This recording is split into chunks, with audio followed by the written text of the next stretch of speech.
وَلَقَدْ كَرَّمْنَا بَنِي آدَمَ، اللہ تعالیٰ نے فرمایا اور ہم نے پوری بنی نوع انسانیت کو، آدم کے ہر اولاد کو، آدم کے ہر بیٹے کو، ساری انسانیت کو معزز بنا دیا، مکرم بنا دیا۔ وَلَقَدْ كَرَّمْنَا بَنِي آدَمَ، ہم نے آدم کے ہر بیٹے کو عزت بخشی۔ مولانا جرجیس کی آپ عزت کرتے ہیں اس لیے کہ وہ مسلمان ہیں؟ نہیں، اس لیے کہ وہ انسان۔ رام چندر جی کی اور پریم چندر جی کی اور راکیش کی اور ارجن کی بھی آپ کو عزت کرنا پڑے گی، اس لیے نہیں کہ وہ ہندو ہے، کیونکہ وہ انسان ہے۔ دنیا کا کوئی مذہب ایسی تعلیم دے گا؟ اور تعجب یہ ہے کہ جو دھرم، جو مذہب انسانیت کی سب سے اچھی شکشا دے رہا ہے، آج اسی دھرم کو اتنا ہی زیادہ مطعون کیا جا رہا اور نشانہ بنایا جا رہا ہے۔ کبھی نتیانند کی شکل میں کوئی اڑتا ہے اور کبھی ہمارے ہی آستینوں میں سانپ پالے جاتے ہیں اور ان کے سامنے ہڈیاں ڈال کر ہم ہی میں سے کسی کو قرآن کریم کے خلاف زہر اگلنے کے لیے پالا اور پوسا جاتا ہے اور پروان چڑھایا جاتا ہے۔ وَلَقَدْ كَرَّمْنَا بَنِي آدَمَ، ہم نے بنی آدم کو مکرم بنایا۔ انسان کے ہر بیٹے کو، آدم کے ہر بیٹے کو ہم نے مکرم بنایا، باعزت بنایا، سب عزت کے لائق ہے۔ وَحَمَلْنَاهُمْ فِي الْبَرِّ وَالْبَحْرِ، اور آدم کے ہر بیٹے کو، ہر انسان کو ہم نے خشکی اور تری میں سوار کیا۔ ہم نے ان کو سواریاں عطا فرمائی، زمین پر بھی اور سمندر کے اندر بھی۔ آپ دیکھیے صرف مسلمان چلتا ہے کیا سڑک پر؟ کیا اونٹ کا سفر، گھوڑے کا سفر، کھچر کا سفر، یکے اور تانگے کا سفر صرف مسلمان کرتا ہے؟ نہیں، اللہ نے کہا ہم نے ہر انسان کو، انسان کے ہر بیٹے کو، آدم کے ہر بیٹے کو ہم نے سواریاں دی ہیں۔ خشکی میں فور ویلر اگر آپ کے پاس ہے تو ان کے پاس بھی ہے، بائک آپ کے پاس ہے تو ان کے پاس بھی ہے۔ ہوائی جہاز کا سفر اگر مولانا جرجیس کرتے ہیں تو اشوک کمار بھی کرتا ہے، رام چندر بھی کرتا ہے، راکیش بھی کرتا ہے۔ ہم نے خشکی میں بھی سواریاں دی ہیں اور ہم نے تری میں، سمندر کے اندر بھی، پانی کے بڑے بڑے جہازوں میں، کشتیوں میں ہم نے آدم کے بیٹوں کو سواریاں عطا فرمائی ہیں۔ ہندو اور مسلمان کی قید نہیں، سب کو۔ وَرَزَقْنَاهُمْ مِنَ الطَّيِّبَاتِ، اور ہم نے ان کو پاکیزہ رزق دیا ہے۔ پاکیزہ رزق، اچھا طیب رزق، صرف مسلمانوں کو نہیں۔ جو گیہوں تم کھاتے ہو وہ گیہوں یہودی بھی کھاتا ہے، عیسائی بھی کھاتا ہے۔ جو سرسوں کا تیل آپ استعمال کرتے ہیں، ہندو بھی کرتا ہے، عیسائی بھی کرتا ہے، یہودی بھی کرتا ہے، بدھسٹ بھی کرتا ہے۔ جو پاکیزہ رزق ہم نے تمہیں دیا وہ ان کو بھی دیا، آدم کے ہر بیٹے کو دیا، پوری بنی نوع انسانیت کو ہم نے عطا فرمایا۔ وَفَضَّلْنَاهُمْ عَلَىٰ كَثِيرٍ مِّمَّنْ خَلَقْنَا تَفْضِيلًا، اور ہم نے بہت سی مخلوق پر، بہت سی مخلوقات پر حضرت انسان کو فضیلت دی ہے۔ بہت سی مخلوقات پر ہم نے انسان کو فضیلت بخشی ہے۔ انسان کو، صرف مسلمان کو نہیں کہا اللہ نے۔ ہاتھ لگے گا بھائی، جب ہم چلائیں گے ابھی تو اسپیڈ کم ہے، جب اپنے جوش میں آئیں گے تو لگے گا، اس لیے کہہ رہا ہوں پیچھے ہٹ کے بیٹھی، ہمارا کوئی بھروسہ نہیں۔ ایک بار تقریر کر رہا تو بیوی کو ہی لگ گیا گھر میں،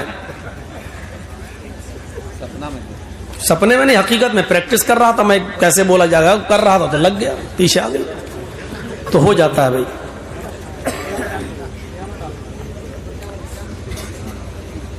ڈاکٹر اپنی پریکٹس کرتا ہے, ہم لوگ بھی پریکٹس کرتے ہیں, پریکٹس نہیں کریں گے تو بھول نہیں جائیں گے. تو میرے بھائیوں سنیے, ہم نے بہت سی مخلوقات پر انسان کو فضیلت دی ہے. اللہ نے یہ نہیں کہا کہ مسلمان کو فضیلت دی ہے, انسان کو فضیلت دی ہے. اس سے بہترین انسانیت کی تعلیم دنیا کے کس مذہب کے اندر ہمیں ملے گی؟ اتنی اچھی تعلیم کو کبھی انڈیا ٹی وی والے سے کہہ دو ذرا دکھا دو, زی ہندوستان کو بولو ذرا دکھا دو, سب کی نانی مر جائے گی. یہ نہیں دکھائیں گے, یہ دکھائیں گے ایک آدمی اگر داڑھی والا, اس کے چہرے پہ داڑھی, چاہے وہ نماز پڑھتا ہو یا نہ پڑھتا ہو, روزہ رکھتا ہو یا نہ رکھتا ہو, اگر اس سے انسان ہونے کے ناطے سے کوئی غلطی ہو جائے تو اس کو اسلام سے جوڑ کر فوراً دکھانے کی کوشش کرتے ہیں, فوراً. قرآن کریم کی آیت بتا رہی ہے کہ انسانیت کی عزت کیا ہے. اس آیت کو پھر سے سنیے اور اس کے ترجمے پر غور کیجیے. وَلَقَدْ كَرَّمْنَا بَنِي آدَمَ وَحَمَلْنَاهُمْ فِي الْبَرِّ وَالْبَحْرِ وَرَزَقْنَاهُمْ مِنَ الطَّيِّبَاتِ وَفَضَّلْنَاهُمْ عَلَى كَثِيرٍ مِّمَّنْ خَلَقْنَا تَفْضِيلًا.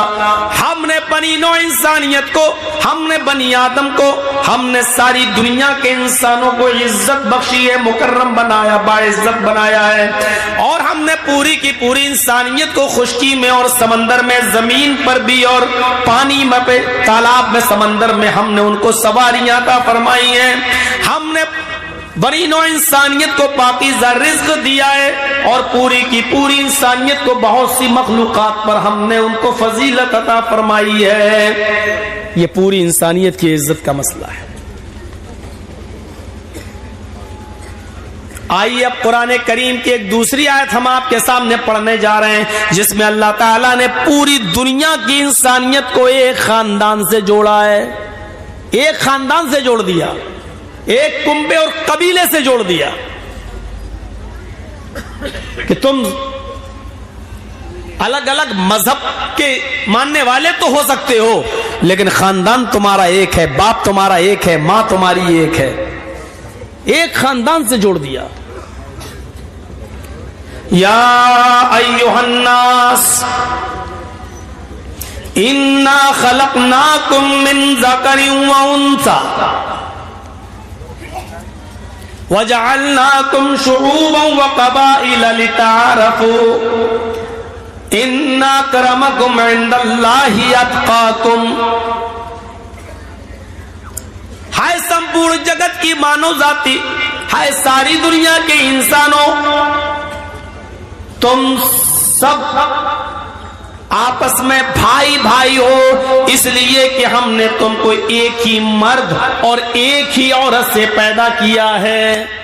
ان خلقناکم من ذکر و انثی, تمہارا باپ ایک, تمہاری ماں ایک,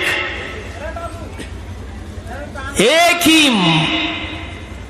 مرد اور ایک ہی عورت کی سنتان ہو تم, ایک ہی پرم پتا کے بیٹے ہو, تمہارا ایک ہی باپ ہے آدم, تم سب کی ایک ہی ماں ہے حوا, اسی کو تم منو کہہ لو, آشو کہہ لو, اور تمہاری ایک ہی ماں ہے حوا, جس کو تم شتروپا کہہ لو یا حوتی کہہ لو. ہندو بھائیوں, تمہاری کتاب میں اس پہلے منشیہ کا نام منو آیا ہے, ہمارے یہاں اس پہلے منشیہ کا نام آدم آیا ہے. ہم نے منو مان لیا ہے, لیکن آپ آدم ماننے کے لیے تیار نہیں ہو. آپ کی کتاب میں اس ماں کا نام جس کے سب بیٹے ہیں, اس کا نام شتروپا بتایا گیا, ہمارے یہاں حوا بتایا گیا. ہم شتروپا ماننے کے لیے تیار ہیں, حوتی ماننے کے لیے تیار ہیں, لیکن آپ حوا ماننے کے لیے تیار نہیں. بتاؤ دلوں میں گنجائش کس کے پاس ہے؟ ہمارے اندر ہے یا آپ کے اندر ہے؟ ہماری کتاب قرآن کہتی ہے, ہماری کتاب قرآن اللہ کا نازل کردہ